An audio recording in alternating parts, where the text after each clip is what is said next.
محفل سما منعقد کرنا، میلے لگانا، چادریں چڑھانا، عرس لگانا، دیے جلانا، یہ وہ اعمال ہیں جو شریعت محمدیہ میں حرام ہیں۔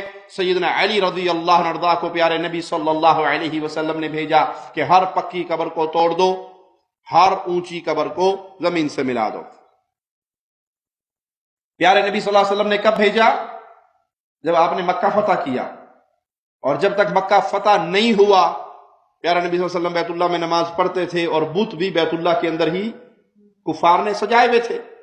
تو یہ نہ ہو کہ آپ صبح اٹھے اور اپنے گاؤں میں جائیں اور جو آپ قبرستان میں پکی قبریں آئے خدا لے کے ساری توڑیں، جی مولوی صاحب نے کہا تھا کہ پکی قبریں توڑ دو، اور اس کے بعد قبر پرست آپ کے اوپر کھڑے ہو جائیں اور کیس ہو جائیں، اور پھر آپ دیکھیں جی خود اپنے ہاتھ سے قبر بنا کے دے کے جاؤ۔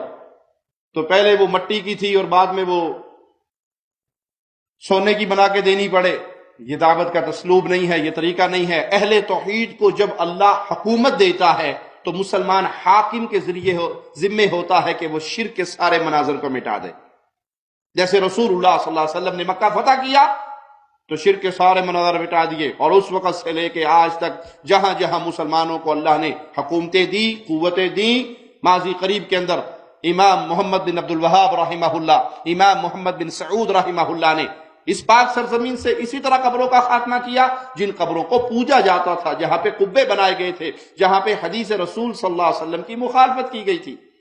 ایک مولوی صاحب کہتے ہیں ہم لوگوں کو وہابیوں سے روکتے ہیں کہ وہابیوں سے دور رہو۔ کیوں روکتے ہیں؟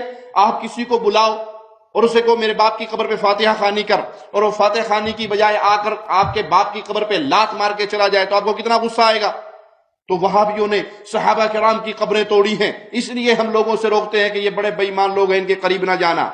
حضرات، اگر کوئی شخص آپ کو فاتحہ کے لیے بلائے کہ آئیے میری ماں کی قبر پہ جاتے ہیں، میرے باپ کی قبر پہ جاتے ہیں، وہ فاتحہ پڑھنے آئے اور قبر پہ لات مارے تو آپ کو غصہ نہیں آئے گا؟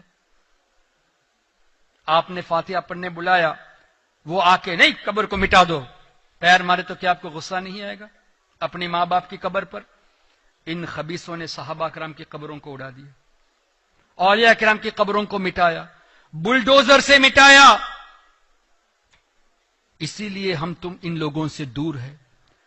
ہمارے والدین کی قبر کو تم نقصان پہنچاؤ تو کتنا صدمہ ہوتا ہے۔ یہ نبی کے صحابہ کرام کی قبروں پر بلڈوزر لگاتے ہیں۔